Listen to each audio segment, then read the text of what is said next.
अध्याय नंबर 18 के श्लोक नंबर 66 में गीता ज्ञानदाता कहता है कि सर्वधर्मान परित्यज्य माम एकम शरणम व्रज। जैसे 18वें अध्याय के 62वें श्लोक में भी इसने यही कहा है कि अर्जुन तू सर्वभाव से उस परमेश्वर की शरण में जा, उसकी कृपा से ही तू परम शांति को और सनातन परम धाम को प्राप्त होगा। अब फिर इसी को रिपीट किया है कि यदि तूने उस परमेश्वर की शरण में जाना है जहाँ जाने के बाद तू सदा सुखी हो जाएगा और मेरी भक्ति करेगा तो यहाँ जन युद्ध भी करना पड़ेगा 8वें अध्याय के 5 और 7 श्लोक में, और शांति नहीं हो सकती यहाँ पर। हाँ, मुझे प्राप्त अवश्य हो जाएगा क्योंकि काल का भगत काल को प्राप्त, काल के लोक में रहना उसने।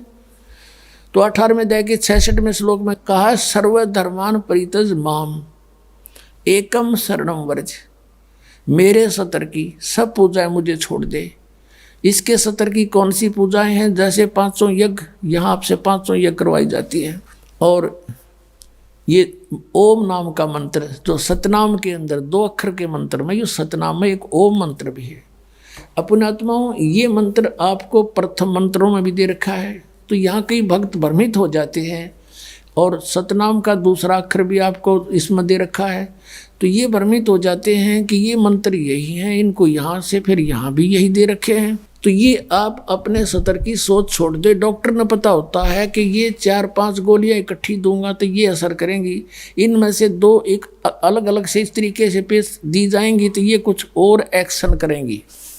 जड़ी वही है रोग काटने की।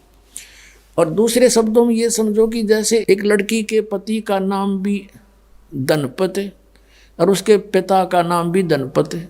जब वो लड़की अपने पति का नाम लेती है धनपत, तो पति पर सुरती होती है, उसको पता है यू धनपत यू है, और जब वो अपने पिता का नाम बताती है तब धनपत उस पिता पर सुरत जाती है कि वो धनपत वो है।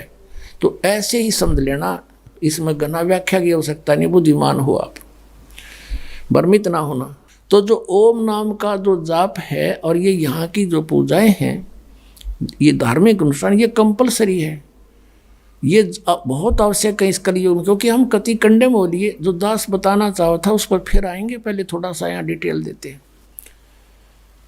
अब उसमें क्या होता है कि सर्वधर्मान परित्यज माम एकम शरणम व्रज, मेरे सतर की सब पूजाएं छोड़ दे, मुझ में छोड़ दे, मुझे दे दे, फिर मैं तुझे कोई पाप कोई कष्ट नहीं दूंगा।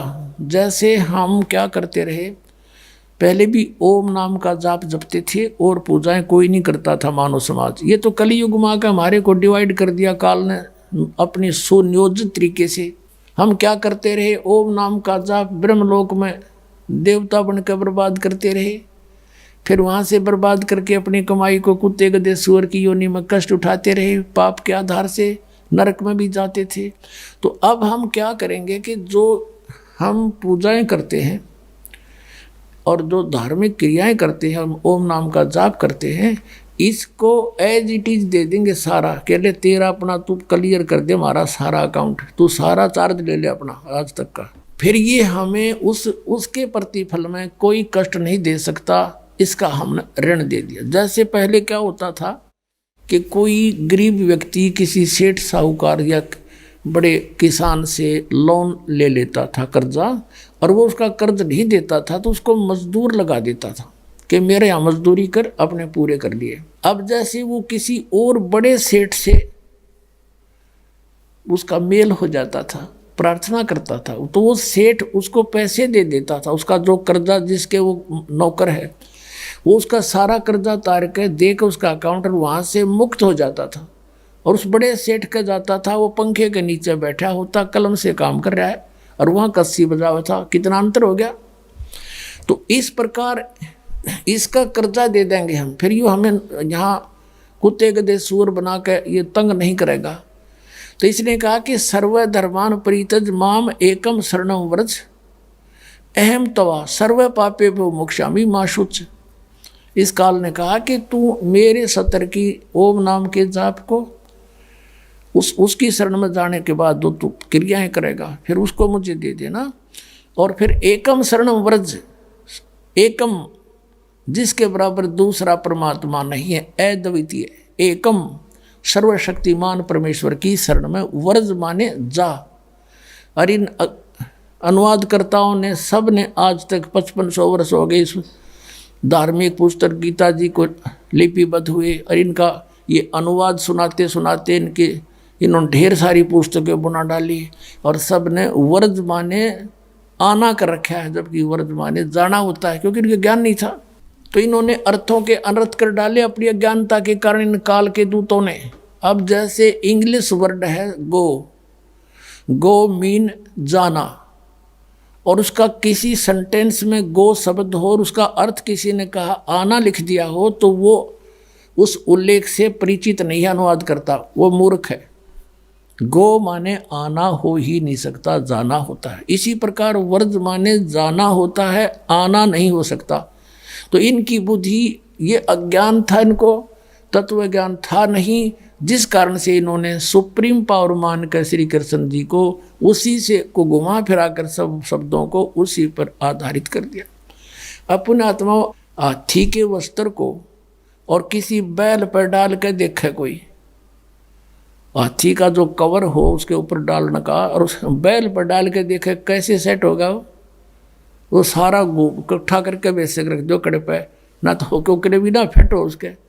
तो ये इन्होंने ऐसा कर रखा है सदग्रंथों को श्री कृष्ण जी पर फिट करने की चेष्टा करके सारे अनरस कर दिए, उल्टा कर दिया सारा।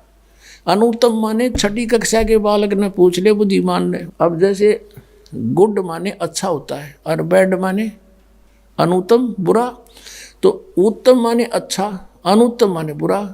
इन्होंने 7वें अध्याय के 18वें श्लोक में लिखा है कि भगवान ने कहा है वो ज्ञानी आत्मा मेरी अति उत्तम गति में सचित है। अनुत्तम का अर्थ कर दिया अति उत्तम। और 7वें अध्याय के 24 और 25 श्लोक में गीता ज्ञानदाता कहता है कि ये मूर्ख समुदाय प्राणी मुझ अव्यक्तम व्यक्तिम आपनम मनन्ते, ये मूर्ख समुदाय मुझ अव्यक्त को मैं छुपा रहता हूँ अपनी योग माया से, और मुझे कृष्ण मान रहे हैं। आई एम नॉट कृष्ण, मैं तो किसी के समक्ष आता ही नहीं। ये मेरा अटल एवं अनुतम दृढ़ मंत्र है, मेरा ये नियम है, कति घटिया और अटल है यू, कभी नहीं ऐसा करूँगा मैं, ये मेरा नियम। अरे वो अभी इन्होंने अनुत्तम का अर्थ अति उत्तम कर दिया। जो भगवान, जो पिता, जो व्यक्ति समाज के सामने नहीं आ रहा तो उत्तम कैसे हो गया? वो तो कोई दोषी है, कोई अपराधी है, मुंह दिखाता कोई नहीं, किसी ने छुपा फिरा है कितना। नो क्या करे समझदार व्यक्ति को गलती बन जा तो भाई मैं तो मुंह दिखाने योग्य नहीं रहा, मैं कैसे शकल दिखाऊं? तो ये छुप रहा है, इसने से जुल्म कर रहा है, हमारे को मार है, काट है, हाहाकार मच रहा है यहाँ पर। वो कैसे आओ सामने, इसका सिर फोड़ दे रहा है। एक बात जाए तो बताओ मैं हूँ भगवान, तो ऐसा भगवान होया करे, ऐसा जुल्म कर रहा है तू? तो पुण्यात्माओं इसलिए छुपा बैठा है और ये कहता है ये मेरा अटल नियम है, मैंने प्रतिज्ञा कर रखी है, मैं किसी के सामने नहीं आऊँगा। अर्जुन 11वें अध्याय के 47 और 48 श्लोक में लिखा है कि ये है मेरा अटल रूप, मेरा विराट रूप, जो तूने देखा, तेरे से पहले किसी ने नहीं देखा, यूँ तो मैंने कृपा करके तुझे दिखाया है। और ये मेरी प्राप्ति, ये मेरे सुख, इसके दर्शन मेरे रूप के ना वेदों वर्णित विधि से, ना तप से, ना जप से, ना किसी प्रकार से नहीं हो सकते। तो इन्होंने ऐसी साधनाएं की, परमात्मा मिले नहीं, आखिर में निराकार की थ्योरी बनाकर समाज में पेश कर दी, जबकि वो साकार है, सब भगवान साकार है, शरीर है, मनुष्य सदृश है। अब कहने का भाव ये कि ये कहता कि सर्व धर्मान परित्यज माम, मेरे सतर की सब पूजाएं मुझे छोड़ दे, उसकी शरण मत जा। व्रत माने जाना होता है, आना नहीं होता। तो फिर मैं तुझे सब पापों से मुक्त कर दूंगा, तुझे मैं अपना बंधुआ मजदूर नहीं रखूंगा, मेरा अकाउंट कर दे पूरा।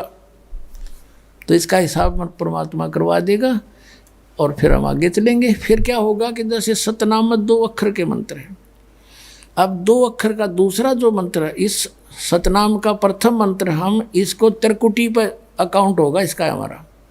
और जो पहले मंत्र आपको 7 मंत्र दे रखे हैं, ये इसलिए दिए जाते हैं कि क्योंकि आप बहुत युगों से यहाँ अपना कति कंडम हो लिए, इस युग में आए हो, इन संतों के पास जीवन व्यर्थ कर लिया, आपके पाप इतने ज़बरदस्त हो गए। कई भक्त तो नाम लेते हैं क्योंकि एकदम विश्वास नहीं होता, ज्ञान वो सुन नहीं पाते।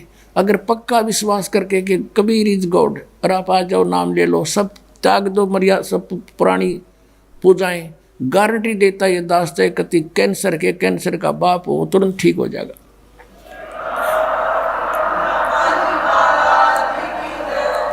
हम मार इसलिए खवादी काल ने कि ये हमारे विश्वास ना होने देता कबीर इज गॉड, और जब तक ये नहीं होगा इतना मालिक सारा पूरा दे नहीं सकता।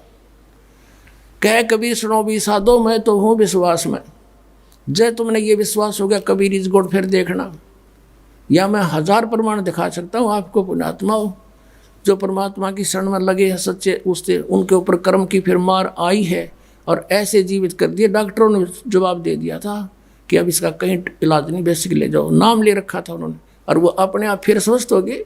भगवान किसे कहते हैं? इसको कबीर गॉड कहते हैं। तो ये प्रथम मंत्र में आपको अब ये 7 मंत्र बना के दिए जाते हैं। पहले 5 मंत्र देते थे नानक साहिब भी और परमेश्वर कबीर साहिब जी भी। फिर ये हैं 5 नाम हैं जो हमारे कमलों में ये प्रधान बैठे हैं। मूल कमल में गणेश जी, स्वाद चक्र में सावित्री ब्रह्मा जी, नाभि कमल में विष्णु और लक्ष्मी जी, हृदय कमल में शिव पार्वती जी और कंठ कमल में ये दुर्गा जी। तो ये 7 नाम इसलिए देते हम कि मान लीजिए उपदेश ले लिया और ये प्रथम मंत्र एक बार मेरे मुख से भी सुन लिया मालिक की इसकी जैसे हम देते हैं, और फिर उसकी उस सुनने के बाद साथ साथ बोल लिया और फिर भी मृत्यु हो जाती है, तब मनुष्य जीवन गारंटीड है उस व्यक्ति को, ये गारंटी देता है। और यदि उसने जाप कर लिया कुछ दिन और विश्वास ठीक रहा तो वो स्वस्थ भी होगा और इसकी इसी जीवन में आयु बढ़ती चली जाएगी, परमात्मा बढ़ाता चला जाएगा जब तक उसका मोक्ष नहीं होगा, इस जन्म में पार कर देगा आपको। तो इसलिए ये 7 मंत्र दिए जाते हैं। ये पहले वाला लास्ट वाला मंत्र आपको जन्म दिवाओगा तुरंत, मनुष्य जीवन का गारंटीड है, मृत्यु भी हो जाएगी पुण्यात्मा। इसलिए मान लीजिए किसी का कोई बीमार है, या 80% व्यक्ति दुखी आए हुए, और जो विश्वास कर लेता उनको गारंटीड बात पूछ लो, यहाँ लाखों बैठे होंगे आ जाते हैं, सुनते रहना और सब स्वस्थ हो जाते हैं। तो ये वो परमात्मा है। तो इसलिए प्रथम मंत्र जो आपको दिए जाते हैं इनमें ये 2 मंत्र अब कंपलसरी थे, पहले नहीं थे ये। तो इसलिए परमात्मा ने कंप्लीट कोर्स बना करके गरीबदास जी के माध्यम से हमारे तक पहुंचाया है। और जैसे आप जी किसी का कर जैसे विदेश गए हो, स्वदेश आना है, वहाँ आपने कोई कारोबार शुरू कर रखा है, कोई फैक्ट्री वगैरह लगा रखी है और आपका ठीक से काम चला नहीं, आपका बिजली का कनेक्शन कट गया, टेलीफोन कनेक्शन कट गया, पानी का कनेक्शन कट गया, गैस कनेक्शन कट गया, पैसे बने नहीं तो आप कंडम हो गए। और वहाँ कोई ऐसा प्रभावशाली व्यक्ति आपको मिल जावे, सरकार को गारंटर बनाए कि भाई तुम इनका चालू करो कनेक्शन, मैं गारंटर बनता हूँ, और फिर उसको कहेगा भी जो पैसे तो देगा यही तेरे कर्जा उतारेगा, नहीं तो फिर काट दियो ना, देता क्या बात है। तो ऐसे ये दास आपका गारंटर बनता है और आपके सब कनेक्शन चालू करवाता है, लेकिन इनकी मजदूरी करके ये देने पड़ेंगे, तुमने कर्जा आप तारना पड़ेगा। और परमात्मा जो है कुछ अपने कोटे से भी आपको पैसे देता, क्योंकि आप चला ही नहीं सकते अपनी फैक्ट्री को बगैर थोड़ा बहुत और सारा ना मिल रहा कहीं से, तो वो बगैर आपके वैसे सब्सिडी समझ लो ऐसे देता है। तो परमात्मा पहले आपको सब्सिडी देता है जिससे आप अपना काम चलाओ और फिर डट कर भक्ति करो, मर्यादा में रहो, आप धनी हो जाओगे, बहुत शीघ्र धनी हो जाओगे। बहुत कीमत है इन मंत्रों की। इन भगवानों के जो 5 प्रधानों से आपने मुक्त होना है, त्रिकुटी पर जब जा सको हो उस समय पहुंच पाओगे जब इनसे आप अपना नो डू सर्टिफिकेट ले लोगे।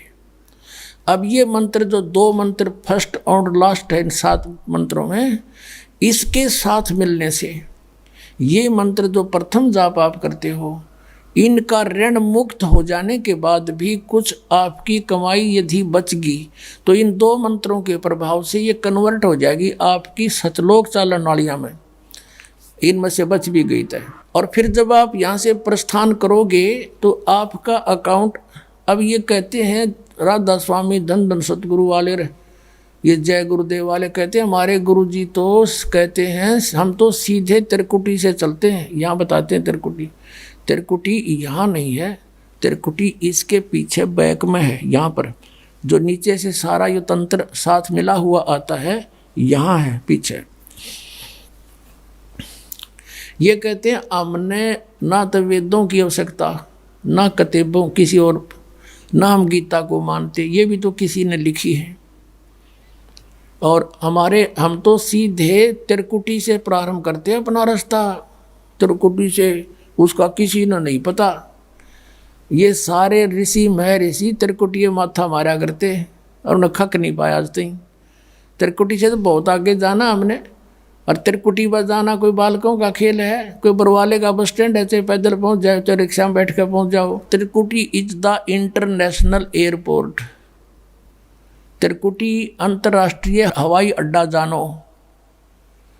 और वहाँ वही व्यक्ति जाता सैर सपट्टे, तो कोई धक्के खाए जाओड़ा क्या फ़ायदा होगा, उसने देख भी और आ जाओ उल्टा, क्या फ़ायदा उसका। वहाँ पर केवल वही व्यक्ति जाता है जो पहले टारगेट बना चुका होता है, और उस जिस देश में जाना है उसका पासपोर्ट और यहाँ की सरकार से नो ड्यू सर्टिफिकेट, और तब वो उस इंटरनेशनल एयरपोर्ट पर जाकर कुछ लाभ उठा सकता है। तो वहाँ से फिर आगे कैसे जाएंगे, उस त्रिकुटी पर पहुँचने के लिए तो सारा झंझट है, उस पर जाएं पाचा फिर आप पे काम बन गया। तो त्रिकुटी पर जाने से पहले हमने इन भगवानों से नो ड्यू सर्टिफिकेट लेने पड़ेंगे। और आपकी ये ऐसी भक्ति है, इसे ऑटोमेटिक, ये देवता है, ये कोई किसी के साथ भेदभाव नहीं करते। आपकी कमाई एग्जैक्ट लिखी पाएगी कंप्यूटर की तरह, और जो आपका ड्यू शेष होगा आपको थमा दिया जाएगा। हृदय कमल में जीव रहता है, और इसके यहाँ से फिर ये सबसे पहले इसका रास्ता है त्रिकुटी में जाने का, सबसे पहले मूल कमल में जाना पड़ेगा। मूल कमल से फिर सीधा रास्ता बनता है त्रिकुटी तक जाने का। उससे पहले गणेश जी के लोक में से गुजरना पड़ेगा, उसका एक जैसे बैरियर होते हैं प्रत्येक बॉर्डर पे, यहाँ ऐसे बैरियर हैं। वहाँ जब आप जाओगे आपके सामने आपके मस्तिष्क पर जैसे लॉकेट होता है ऐसा लगा पाएगा, और तुरंत आपको कहा जाएगा चलो आप जाओ, आपकी ये पूंजी, और वो आपके उस मस्तिष्क में ऐसे लॉकेट पे वो नो ड्यू सर्टिफिकेट छपता चला जाएगा। फिर आगे चलोगे आप, आगे आप पहुँचोगे जब विष्णु जी के लोक में, वहाँ भी आपको ऑटोमेटिक मिलेगा, कोई बाधा नहीं मिलेगी, क्योंकि वहाँ तो चोरों को पकड़ा जाता है, सा को थोड़ा, वो देवता भी तो हैं, वो किसी के साथ जरा सी भी गड़बड़ नहीं करते। फिर ऐसे शिव के लोक में से शिव इस कमल में, हृदय कमल से फिर त्रिकुटी कंठ कमल में आएंगे, फिर हम त्रिकुटी पर पहुंचेंगे। अब त्रिकुटी पर जाने के बाद इस सतनाम के जो प्रथम मंत्र का अकाउंट वहाँ देंगे, लेकिन वहाँ पर यह काल बकवाद करवा देता है। यहाँ का जो जितने देव हैं ये अपने सतर पर कोई गलती नहीं करते, ये करवाता है। जैसे श्री कृष्ण, इसने सारे प्रयत्न किए थे कि भी युद्ध ना हो, सबसे प्रार्थना की थी दोनों पक्षों से। फिर इन्होंने देख लिया था कि ये मानना नहीं, ये तो इन मत बुद्धि भ्रष्ट हो चुकी है। और उसमें क्या था कि सब रिश्तेदार राजा आधे आधे बांटने थे उन्होंने। ये राजा को भाई जो कौरवों के पक्ष में आना चाहता है वो अपनी स्वीकृति दे दो, पांडवों के पक्ष में आना चाहता है वो अपनी स्वीकृति दे दो, ऐसे कति तैयारी होगी। तब श्री कृष्ण जी ने सोचा भाई अब ये तो मेरा भी नंबर आओगा, मैं भी राजा हूँ और मैं पांडवों का रिश्तेदार, क्योंकि श्री कृष्ण की बहन अर्जुन का ब्याह रखी, रिश्तेदारी पक्की, और उधर से वो चाचे ताऊ थे, कोई अलग नहीं।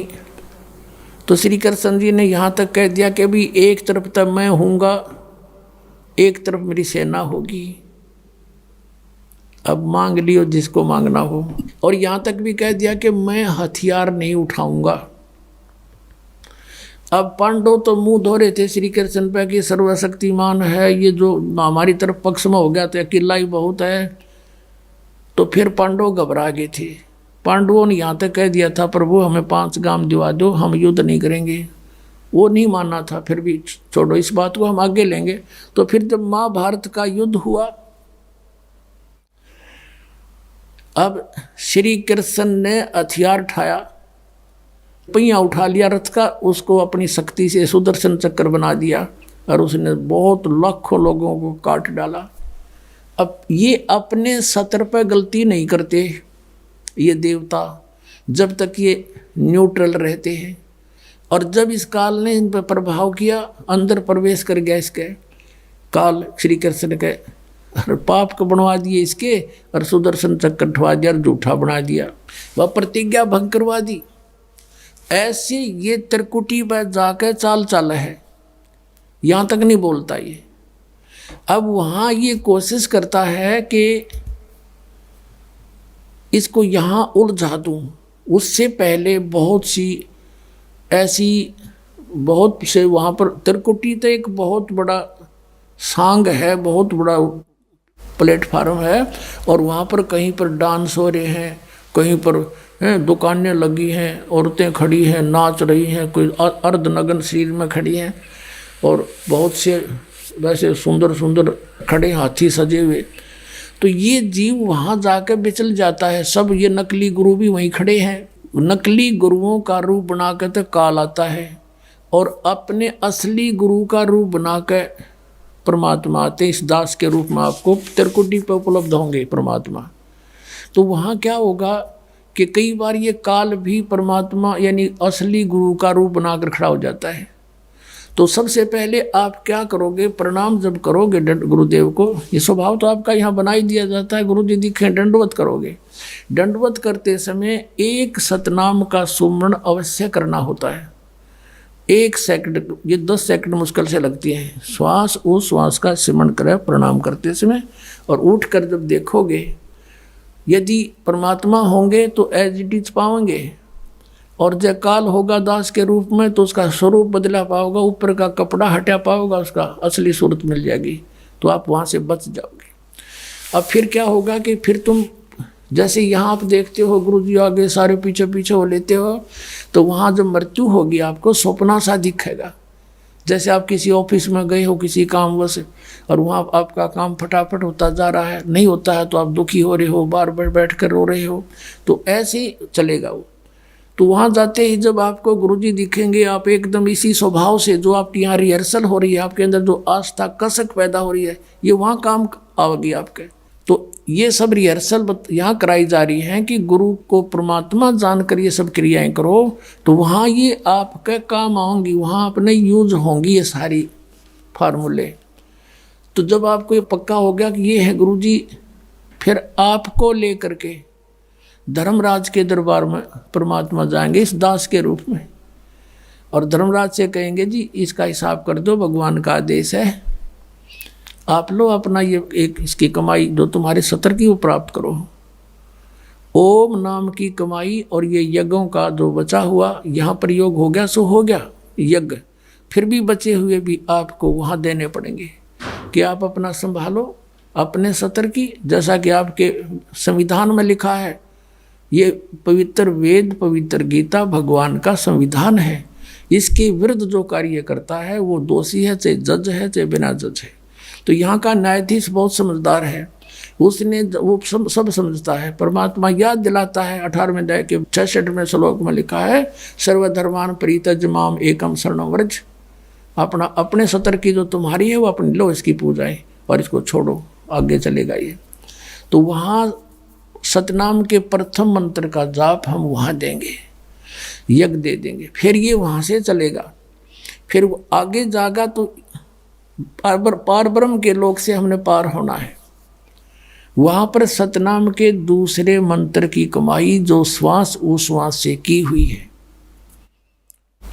ये उसके दरबार में जाकर अक्षर पुरुष यानी परब्रह्म के लोक में जा करके उसको देंगे, वो आगे जाने अलाउड कर देगा, उसके 7 संग ब्रह्मांडों से पार होना हमें सहयोग देगा, वहाँ से वो वहाँ तक जाने का उस टैक्स के बदले में। अब यहाँ बताया है कि जे तू पढ़ा पंडित बिन दोई ना अक्षर दोई नावा, और पर्णवत नानक एक लंगाए जे कर सत समावा। अब ये 2 अक्षर का नाम जो सतनाम है, ये हमें भंवर गुफा तक पहुंचा देगा। भंवर गुफा है, जैसे अभी तक हमने 10 द्वार सुने थे, तो यहाँ परमात्मा ने गरीबदास साहिब जी के माध्यम से कहा है कि 12 मद मैल मठ बोरे बहुर ना दे धरे रे। वो तो बर में द्वार को पार करके है वो मठ, वो स्थान, वो ठोड़ ठिकाना। फिर जहाँ जाने के बाद बहुर ना दे धरे रे, फिर दोबारा जन्म कभी नहीं होता। एक 10वां द्वार तो इस शरीर से निकलना है। ये शरीर और एक ब्रह्मांड एक है, इससे निकल गया। कई योगी देखे यहाँ से शरीर फोड़ जाते हैं। यहाँ एक काग बोलते हैं इसको, स्थान को काग। छोटे से बच्चे को आप देखोगे नर्म नर्म स्थान होता है, वो कई बार नीचे हो जाता है तो उसको एक देसी इलाज से ऊपर उठाते हैं हाथ से, तो इसको फोड़ के वो बाहर निकल जाते हैं। वो कहते हैं जिसकी मृत्यु यहाँ से हुई हो ना, उस योगी को कहा करते इसने ब्रह्मांड फोड़ दिया। ब्रह्मांड फोड़ दिया कि अकेला तोड़ दिया। ब्रह्मांड के बीच में, प्रत्येक ब्रह्मांड के बीच में वो क्यों प्लेस है, खाली स्थान, बहुत लंबा चौड़ा। ये फिर वहाँ धक्के खाएं जाओ, उसका वहाँ के चक्कर काटें जाओ, ठंडी ठंडी इसमें लगती रहे और वहाँ इसकी कमाई पूरी हो जाएगी, फिर वापस नरक में। और फिर 21 ब्रह्मांड का भी एक ग्रुप है, चारों तरफ से एक अंड आकार है, और 21वें ब्रह्मांड का कनेक्शन जो है उसके चारों तरफ भी फिर खाली स्थान है। और वहाँ से सीधा एक 11वां द्वार है, वो अक्षर पुरुष के लोक में प्रवेश होता है, 7 संग ब्रह्मांडों का। वो 7 संग ब्रह्मांड भी चारों तरफ से एक तरफ बंद हुए हैं, पैक हैं, और बीच में अलग अलग डिवाइड हैं, वो अलग हैं। तो जब 11वें द्वार को पार करेंगे तो उसमें प्रवेश कर जाएंगे, अक्षर पुरुष के लोक में है। और 12वां द्वार जब है अक्षर पुरुष का, जो 12वां द्वार है अक्षर पुरुष के लोक से सतलोक में जाने के लिए पहले बीच में एक और स्थान है जो गुफा टाइप है, और उसको ऐसे गोल आकार है, वो ऐसे ऐसे जाएगा ऊपर को।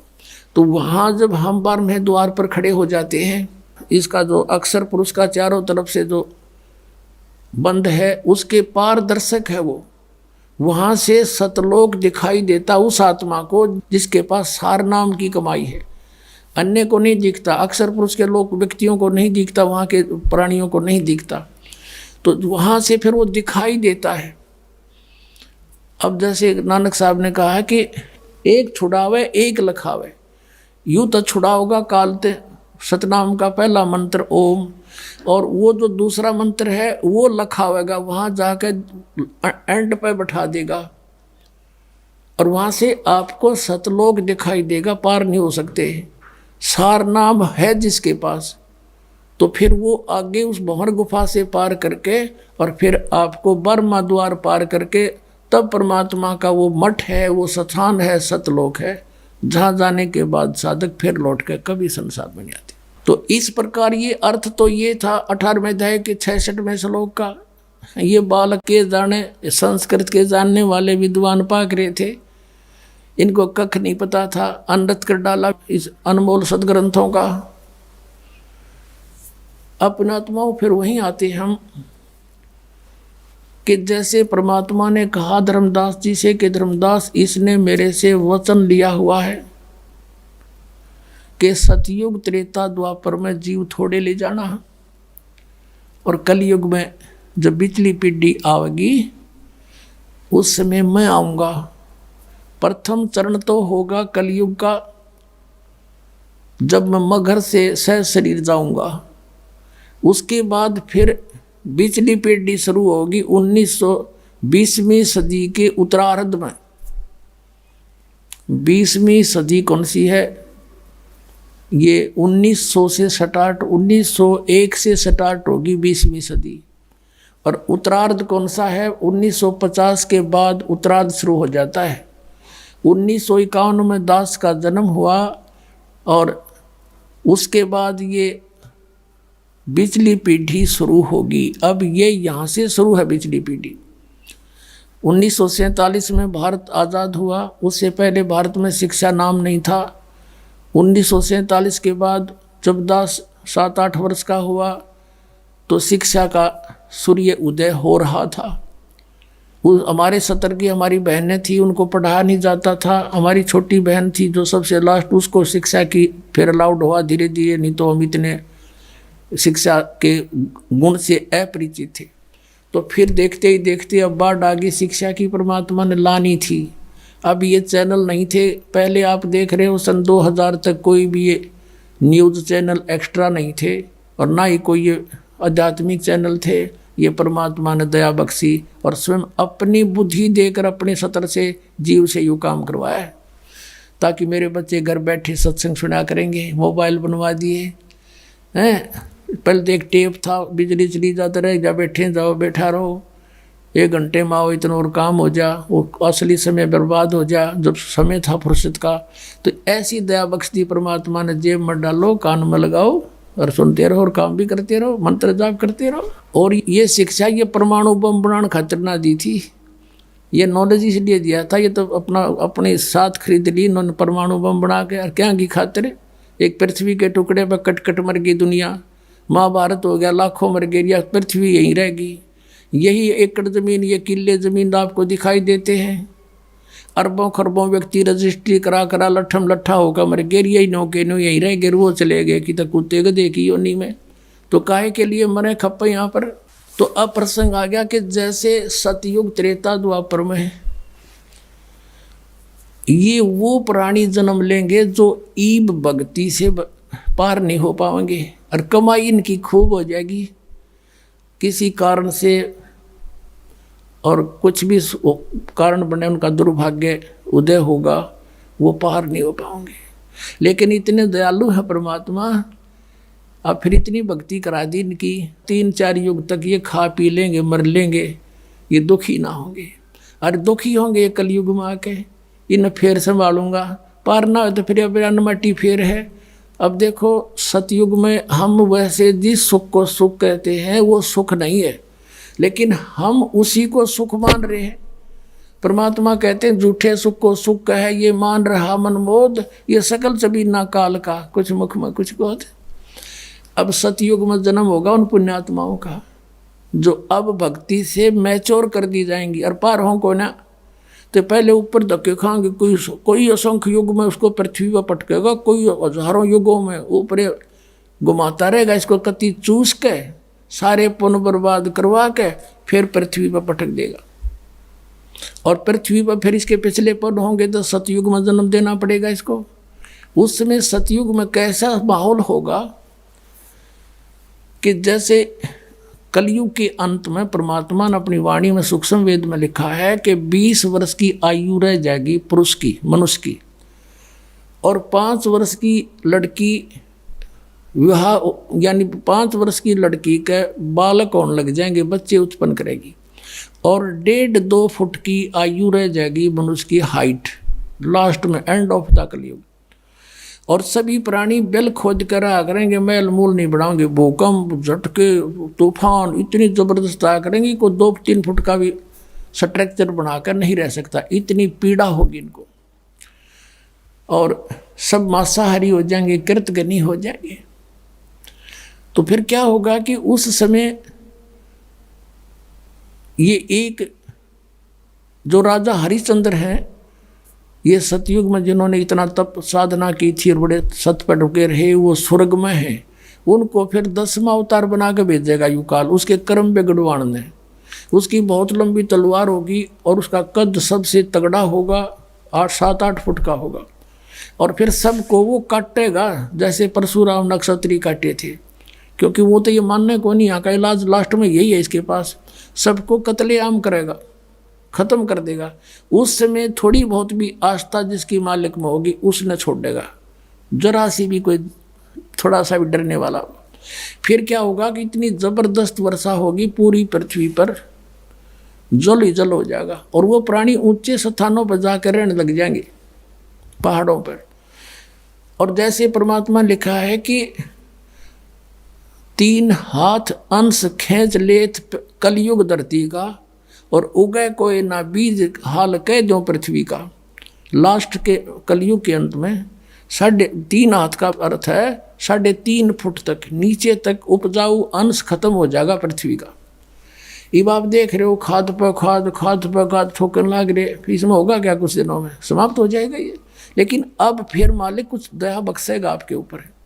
अब यूँ हजारों वर्षों तक सतयुग जैसा माहौल होगा और समय पर वर्षा होया करेगी, और थोड़े में गुजारा होगा। अब हम पृथ्वी ने न्यू पाड़न लग रहे हैं, कोठी बनावांगे, बंगले बनावांगे, न्यू करांगे, कार खरीदांगे, 1 किलो 20-20 खाद डाल दें, फिर हम खाने जोगे पैदा करेंगे दाने, घड़ी बकवाद नहीं भावेगी, या फिर स्थिति ठीक होगी, बाग बगीचे लगेंगे, सुंदर माहौल बनेगा, देख लेना यहाँ पर, फिर ऐसा ही बनेगा। कलयुग के अंत में वो फिर ये उपजाऊ तो है को नहीं, और वर्षा हुआ नहीं क्योंकि प्रदूषण बढ़ जाएगा, तो उसमें बूंद इसी पड़ा करेंगी जैसे ओस गिरती है, बस, इससे अधिक नहीं। फिर होगा क्या? तो फिर क्या होगा? ये वर्षा जब होगी, पानी पानी हो जाएगा, जल जल पूरी पृथ्वी पर हजारों वर्षों तक खड़ा रहेगा, फिर वो धीरे धीरे सूखेगा और वो जमीन में सोख होगा। जमीन के अंदर का जो जहर है, जो अनुपजाऊ कर दिया जिसने, वो सारा ऊपर आओगा बाहर, वो ऊपर आकर वाष्प हो जाएगा। फिर क्या होगा कि निर जंगल वन उत्पन्न होंगे, झाड़ जंखाड़ वन, बड़े बड़े सुंदर पेड़, फलदार वृक्ष, बेल, और धरती फिर से उपजाऊ बनेगी। वो फिर सड़ेंगे, वहाँ इसके खाद का काम करेंगे। और जब फिर ये सतयुग के प्राणी उत्पन्न होंगे, जब वातावरण में बहुत शुद्धता होगी, और वृक्षों के अंदर एक विशेष गुण है, वो कार्बन डाइऑक्साइड को ग्रहण कर लेते हैं, ऑक्सीजन छोड़ देते हैं, तो पूरे ऑक्सीजन बढ़ जाएगा, बड़े बड़े वृक्ष होंगे। अब माता पिता छोटे छोटे होंगे, बच्चे बड़े बड़े तगड़े होंगे। अब इसके उल्टा शुरू हो रहा है, माता पिता तगड़े तगड़े, बेटा बेटी इतनी होने लग गई, अब रिवर्स काम चल रहा है। तो ऐसे फिर सतयुग शुरू होगा। उस सतयुग में ये आत्मा जो ईब यहाँ रह जाएंगी इस भक्ति प्राइम टाइम में, तो वह फिर जन्म लेंगी। अब उनकी पिछली भक्ति से वो जहाँ लगाओगे समाधि भी लगेगी। अब उस अपने हथियार ने कितना प्रयोग कर लो, वही सफल होंगे। अब जैसे चाकू है, चाकू का उद्देश्य क्या होता है? सब्जी छोले, प्याज छोले, नींबू काटे, प्याज काटे, अपना काम ले, और उसने किसी का घसो दे, काम तो उड़े भी करेगा, फिर वो तो पाप इकट्ठा कर लिया। तो ऐसे उनकी सबकी अंदर जो है, जो ध्यान मग्न होंगे, क्योंकि उनको विधि ये बताई जाएगी, मेडिटेशन करो, 1-1 लाख की उम्र हो जाएगी वर्ष की, सुंदर आहार फलदार वृक्ष खाओ पियो मौज करो। ये जो गेहूँ चने ऐसे ये अपने आप पके अपने आप उगेंगे वहाँ पर, उन्हें तोड़ के लाने और मसल के खाने। ये होता सतयुग में। फिर कोई काम नहीं करना, और इतने स्वस्थ शरीर होंगे, कोई बीमारी रोग नहीं होता। और वहाँ के जब भगवानों के बदले इसने छोड़ के दूसरा भगवान कोई ना सुनाने का, मैं समाधि लाता हूँ, मेरी समाधि वहाँ तक जाती है। तो सतयुग त्रेता द्वापर तक इन्हीं अब के बिछड़े हुए बागियों के पुण्य फिर थोड़े बहुत चलते रहेंगे। ये सुने को ना भगवान की बात, और उसके कुछ पूर्व संस्कार से उनको लाभ होता रहेगा। वो सोचेंगे जो साधना मैं कर रहा हूँ इसी से मुझे पुण्य हो रहा है, लाभ हो रहा है। और कलयुग में धर्मदास ये कति खाली हो लेंगे, बैटरी डाउन हो जाएगी इनकी, नरे पाप इकट्ठे होंगे, शास्त्र विधि साधना करेंगे। शास्त्र विधि अब देख लो, जैसे शास्त्र विधि के अनुसार एक भी किसी मजहब पंथ में भक्ति हो। नानक साहब जी सतनाम का जाप करते थे, पूरे सिख समाज को उसका पता नहीं, तो वो कैसे मोक्ष प्राप्त होगा उनको? ऐसे ही पूरे हिंदू समाज में इस मंत्र से जाप होनार एक को भी नहीं पता, कोई एंड बैंड नाम देते हैं। ऐसे मुसलमान समाज में, ऐसे ईसाई समाज में देख लो। तो ये सब शास्त्र विधि त्याग का मनमानी पूजा करने से अब इनकी पुण्य कमाई तो बनी नहीं, आध्यात्मिक कमाई बनी नहीं, अन्य सिद्धि शादी आ गई, वो यहीं बर्बाद कर दी। तो अब इनका कुछ भी क्रिया काम नहीं करेगी, सब दुखी हो लेंगे। और जो साधना ये करते, ये तो काम की थी ये कोई ना, पिछले प्रारब्ध दिन के अच्छे हैं नहीं, तो सब पर कैर टूटेंगे, बट नेचुरल है। और जब ये दुखी होंगे तो भगवान की खोज में कोई संत के पास जाएंगे, कोई किसी पंथ के पास जाएंगे, कोई मंदिर में जाएंगे, कोई मस्जिद में जाएंगे। फिर वहाँ मैं अपने बच्चों को मिलूँगा किसी भी तरीके से, और फिर उनको सतमार्ग बताऊँगा और मैं उपदेश दूँगा, वो लेते ठीक होने लग जाएंगे, और वो फिर मुझे पहचान लेंगे। और नकलियों गुरुओं की किताबें बन चुकी होंगी, जब मेरा संत जाएगा वो उनकी पोल पाड़ के और सबको सार्वजनिक कर देगा और मेरे बच्चे मुझे पहचान लेंगे और सतनाम जाप करके सार नाम लेकर मेरे पास न्यू आवेंगे, तब कलयुग तक इसको छुपा के रखना। इसलिए परमात्मा ने सतयुग त्रेता द्वापर में जानबूझकर फ्री छोड़ दिया था, खा लेने दे धक्के न और अब देखना पुण्यात्माओं नो जहाज के जहाज भर के जाएंगे सतलोक में। बोलो सतगुरुदेव।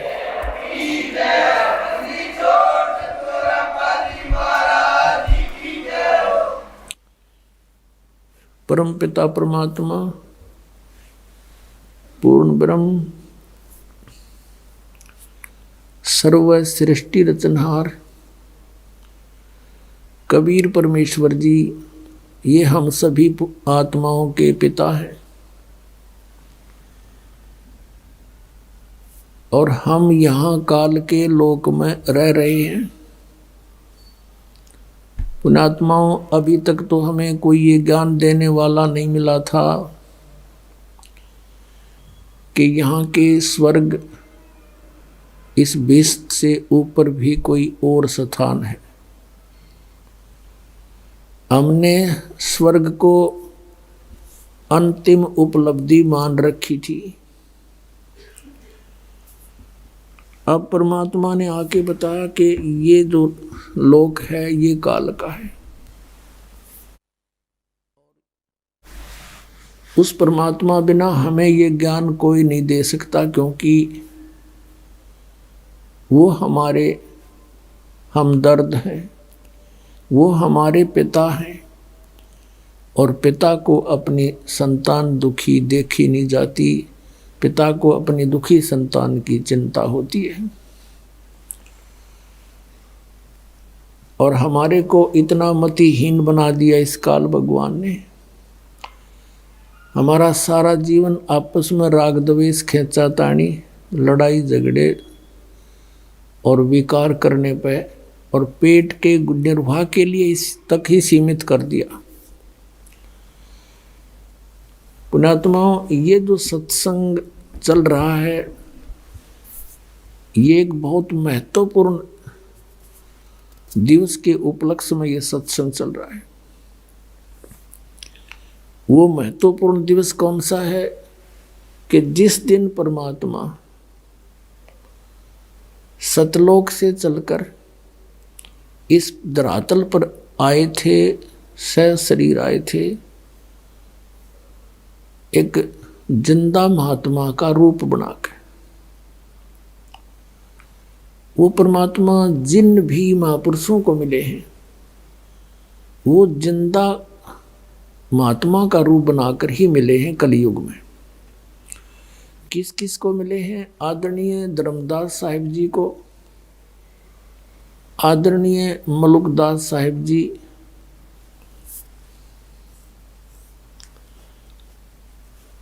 और आदरणीय दादू साहिब जी, आदरणीय नानक साहिब जी, आदरणीय गरीबदास साहिब जी, गांव छुडानी, जिला झज्जर, हरियाणा वाले, आदरणीय गीसा दास साहिब जी, गांव खेकड़ा, जिला मेरठ, उत्तर प्रदेश वाले को। इन महापुरुषों को मिले हैं वो जिंदा महात्मा के रूप में मिले, क्योंकि ये हमारे पिता हैं, ये हमारे जनक हैं और ये परमात्मा प्रत्येक युग में आते हैं और प्रत्येक युग में ये ऐसे ही शिशु रूप धारण करते हैं और फिर बचपन से एक लीला करते हुए धीरे धीरे बड़े होते हैं। इनकी परवरिश की लीला कंवारी गायों द्वारा होती है। ये वेद भी प्रमाण देते हैं और उस परमात्मा की लीला जो उन्होंने की है वो एज इट इज है, जो आज वेद गवाही दे रहे हैं। जैसे कि ये समागम चल रहा है फाल्गुन उतरते की द्वादशी को, परमेश्वर कबीर देव जी असंख्य ब्रह्मांड के स्वामी सतलोक से चलकर आए और गांव छुडानी, जिला झज्जर के खेतों में, जंगल में, जहां आदरणीय गरीबदास साहिब जी 10 वर्षीय बालक गौवें चरा रहे थे, गवाले रूप में, अपनी ही गौओं के गवाले थे। और भी 5, 7, 10 अन्य गवाले भी उनके कुछ नौकर थे और कुछ दूसरे गांव के लोग भी साथ थे। कुछ बड़े थे, कुछ छोटे थे। गरीबदास जी सबसे छोटे थे। एक जिंदा महात्मा का रूप बनाकर परमात्मा सतलोक से चलकर आए, वहां प्रकट हो गए। कुछ ही दूरी पर फिर उनको आते नजर आए। तो गरीबदास साहिब जी और वो सभी पाली, उस समय 10 बजे यही मौसम था। 10 बजे एक वृक्ष के नीचे बैठकर जांडी के नीचे खाना खा रहे थे। और कबलाना गांव से गांव छुड़ाने को जाने का एक आम रास्ता था। पैदल चलने वाले व्यक्ति वहीं से आते जाते थे, यात्री भी वहीं से आते जाते थे। उसी रास्ते से, उसी के साथ में वो जांडी का पेड़ था जहां वो आहार कर रहे थे, दोपहर का खाना खा रहे थे। परमात्मा वहां आए तो सभी पालियों ने कहा कि महाराज आओ भोजन पालो। परमेश्वर ने कहा कि मैं भोजन तो बच्चों अपने गांव से खा कर आया हूं। कहाँ है आपका गांव? गांव मेरा सचखंड है, सतलोक है। कितनी दूर है यहाँ से? कि 16 शंख कोस की दूरी पर। उन्होंने पालियों ने कहा महाराज फिर दूध तो पीना ही पड़ेगा, हम अतिथि को ऐसे नहीं जाने देते। तो परमेश्वर ने, कबीर देव जी ने कहा, सतपुरुष ने कहा कि भाई मैं कुंवारी गाय का दूध पीता हूँ, पिलाना है तो पिलाओ। तो दूसरे पाली थे, कहने लगे बाबा जी तेरी नीयत खराब है, मजाक करते हो, आपकी दूध पीने की नीयत नहीं है। कुंवारी गाय को भी दूध देती है। परमात्मा ने कहा भी देख लो, दूध पिलाना है तो कुंवारी गाय का पीता हूँ। गरीबदास जी उठे, 10 वर्षीय बालक, और लाए एक गऊ पकड़ के, बछिया 1.5 वर्ष की, और ला के खड़ी कर दी कि महाराज देखियो, इसको बच्चा तो है भी नहीं, दूध कैसे देगी है। परमात्मा ने कहा कोई पात्र है तुम्हारे पास जिसमें दूध निकाले? कहाँ जी है? कि धो लो उसको। जी धो लिया, धो के साफ करा हुआ है, रख इसके नीचे, गाय के नीचे बैठ गया गरीबदास जी बालक लेकर के। आदमी हंस रहा, देखेंगे कैसे दूध देगी। परमात्मा कबीर जी ने, सतपुरुष ने थपकी मारी गऊ के पीठ पर, सतन लंबे लंबे हो गए, दूध की धार बंध गई और वो पात्र भर दिया। बोलो सतगुरुदेव।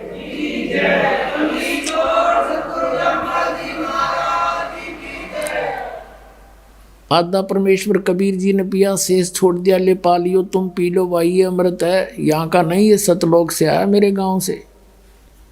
अब वो क्या जाने इस बात को, वो तो उनको एक यात्री समझ रहे थे, संत समझ रहे थे, राह चलता महात्मा। गरीबदास जी ने कहा लो महाराज जी मैं पीऊँगा आपका। और दूसरे ये कहने लगे कि तुम ना जाने किस जाति का है, और जंतर मंतर से दूध निकाल दिया, पाप का दूध हम तो नहीं पीवे। गरीबदास साहिब जी, ये शुभ संस्कार बचपन से ही होते हैं ऐसी महान आत्माओं में। कहा जी आपका जूठा दूध हमें कब कब मिले, मैं पीऊँगा। गरीबदास जी ने पिया। कहते हैं ना सकल पदार्थ है जगमाई, कर्म ही नर पावनाई। अब गरीबदास साहिब जी को परमात्मा ने ज्ञान दिया, सचखंड दिखाया, सतलोक दिखाया, फिर उधर से उनको मृत जान लिया। गांव वाले उठा कर ले गए, चिता पे रख दिया और अंतिम संस्कार की तैयारी कर दी। इस दौरान 8-10 घंटे लग गए। उधर परमात्मा ने अपनी प्यारी आत्मा गरीबदास जी को सारे सचखंड के बारे में, सब लोगों के बारे में, ब्रह्मा विष्णु महेश की स्थिति से परिचित करा के वहाँ पे छोड़ दिया कि बेटा जा, तेरे शरीर का नाश करने वाले हैं। गरीबदास जी ने बहुत कहा भगवान मुझे ना भेजो, वो गंदा लोग है। तो परमेश्वर ने कहा भक्ति करो और मैंने जो ज्ञान दिया इसको बोलो, सुनाओ जग में। और बेटा तुम्हारे भाई बहन है वो फंसे हुए हैं, उनको समझाओ, उनके लिए तुम एक गवाह बनेगा आने वाले समय में, जाइए। उसी समय परमात्मा की आज्ञा पाते ही 1 सेकंड में शरीर के अंदर था। एकदम खड़े हो गए भगवान। खड़े होकर उठकर चल पड़े, खुशी की लहर दौड़ गई, लड़का जीवित हो गया, बच्चा जीवित हो गया। उस समय से ये और कुछ नहीं बोलते थे, जो परमात्मा ने कबीर देव जी ने उनके अंदर ये अमृतवाणी फीड कर दी थी वही निकाल रहे थे बार बार, वो उसी वाणी में ही बोलते थे, दूसरी बात ही नहीं करते थे किसी से। ऐसे सोचा गांव वालों ने कोई बात नहीं, लड़का जीवित तो हो गया पर हो गया मेंटल।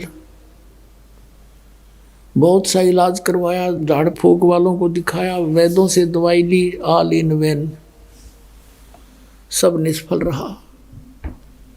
और पागल कहने लगे उस परमपिता के परमहंस को, बावड़िया, पागल, बावड़ा। एक दिन एक दादू पंथी गोपाल दास नाम के एक संत आगे, जो श्री दादू जी के पंथ से संबंधित थे, और वो वैश्य कुल से थे, बनिया जाति से, कुछ पढ़े लिखे थे, और वो वैराग ले रखा था, बाल बच्चे उनके बड़े हो चुके थे, घर त्याग रखा था। आदरणीय दादू साहिब जी को भी परमात्मा मिले थे और बाबा जिंदा के रूप में मिले थे। अब वो गोपाल दास गांव छुडानी में आ गया और किसी भक्त के यहाँ रुक गया। उस भक्त ने चर्चा कर दी, जी हमारे ऐसे एक लड़की का लड़का है और वो यहीं रहते हैं, घर जमाई रहता है वो, उस लड़के का पिता। और ऐसे ऐसे एक महात्मा आया था, एक गंवारी गाय का दूध निकाला, बच्चे ने पी लिया, मेंटल हो गया, उस दिन मर गया था वो, तो मालिक की दया हुई जीवित हो गया। और कहते हैं संतों की विद्या को संत ही जानते हैं, काट सकते हैं, आप कुछ दया कर दो। सब दुखी हो रहे उस दिन, सारा दिन बोलता रहता है, बोलता रहता है। गोपाल दास जी ने कहा कि लाओ बुला के, कौन है देखता हूं मैं, क्यों नहीं ठीक हो जाएगा। अब वो भक्त गया उस आदरणीय गरीबदास साहिब जी के नाना जी के पास। वो बहुत बड़े किसान थे, जमींदार थे, 1400 एकड़ जमीन थी। उनके साथ 5-7 बुजुर्ग से गांव के ओर आ गए, बच्चे को साथ ले आए, गोपाल दास महात्मा के पास खड़ा कर दिया। गोपाल दास ने कहा, बेटा कौन था वो जिसने तेरा जीवन बर्बाद कर दिया। आदरणीय गरीबदास साहिब जी कहने लगे, अलल पंख अनुराग है, सुन मंडल रे थीर, दास गरीब उधारिया मोय सतगुरु मिले कबीर। और आप कहते हो मेरा जीवन बर्बाद कर दिया, मुझे तो आबाद कर दिया। हम सुल्तानी नानक तारे दादू को उपदेश दिया, जात जुलाहा वेद न पाया, वो काशी माए कबीर हुआ। ये वाणी बोली मालिक ने, उस मालिक के बच्चे ने गोपाल दास के सामने पहली वाणी। हम सुल्तानी नानक तारे दादू को उपदेश दिया, जात जुलाहा भेद न पाया, वो काशी महे कबीर हुआ। फिर परमात्मा ने बहुत 10 मिनट तक वो वाणी बोली, सचखंड सतलोक की आंखों देखी। गोपाल दास दादू पंथी था, संत मत से परिचित था थोड़ा थोड़ा सा, उसके हृदय में लग गई ये बात। और कहने लगा, गांव वालों पागल ये नहीं, पागल तुम हो, और ये तो अमृत बरसा रहे हैं, इन्होंने तो परमात्मा मिले हैं। गोपाल दास ने कहा, भगवान ये वाणी लिखवा दो, जीवों का उद्धार हो जाएगा कलयुग में। गरीबदास जी उठकर चल पड़े। 60 साल का महात्मा वो गोपाल दास पीछे पीछे, और कहे, महाराज दया कर दो, ये वाणी लिखवा दो। गरीबदास जी बालक थे, भाग लिए। अब तीसरे दिन गोपाल दास 3 दिन तक ऐसे प्रार्थना करता रहे, जब भी मिले तभी। घर भी चले गए उनके। गोपाल दास घर जा तो वो खेतों में भाग जा। तीसरे दिन जब मिले, कहा, गोपाल दास यदि सारी लिखत लिखवाऊं, कदे बीच में छोड़ कर भाग जा। अगर सारी लिखूंगा महाराज, मैं तो घर से फ्री हो चुका हूँ, कोई काम नहीं मुझे। उन्हीं गरीबदास साहिब जी के ही एक बेरी का बाग था, उसमें एक जांडी का पेड़ था बहुत बड़ा। उसके नीचे बैठ जाते दोनों, गरीबदास जी बोलते और गोपाल दास लिखा करते थे। इसमें पुण्यात्माओं एक शब्द कहा है कि हम सुल्तानी नानक तारे। सुल्तान कौन थे? अब्राहिम सुल्तान अधम, बलख बुखारे के बादशाह। और दादू जी और नानक जी, और कहते मैं, गरीबदास जी कह रहे हम, यानी हम सभी, हम यानी इंक्लूडिंग गरीबदास, हम सुल्तानी नानक तारे, जिसने पार किया नानक साहिब को, दादू साहिब को और अब्राहिम सुल्तान को और मुझे, हम सुल्तानी नानक तारे दादू को उपदेश दिया और जात दुलाहा भेद नहीं पाया, का सीमा है कबीर होया। अब यहाँ वो परमात्मा अपनी लीला अनुसार, जैसे ऋग्वेद मंडल नंबर 9 कल भी दिखाया था आपको, आज फिर थोड़ा सा दिखाएंगे, क्योंकि जब तक हम सदग्रंथों से परिचित नहीं होंगे स्वयं, तब तक हम परमात्मा को पहचान नहीं पाएंगे और विश्वास दृढ़ होगा नहीं। हमने ये देखना कि वो परमात्मा अपनी प्यारी आत्माओं को मिलता है, सतलोक से चलकर आता है, सह शरीर आता है। अब चलकर आता है तो सह शरीर होगा, और माँ का जन्म हो तो जन्म में लिखता वेद उसका। अब थोड़ा सा एक बार वेदों से आपका परिचित करा के फिर आगे उन महापुरुषों की जीवनी सुनाएंगे जिन जिन को ये मिले परमात्मा। देखिएगा ऋग्वेद मंडल नंबर 9-10 9 में देखेंगे हम। ये कहाँ से छपा है? प्रकाशक हैं सार्वदेशिक आर्य प्रतिनिधि सभा, महर्षि सिद्धांत भवन, रामलीला मैदान, नई दिल्ली। और मुद्रक हैं Prince offset printer, 1510 Pataudi house, Dirang, नई दिल्ली।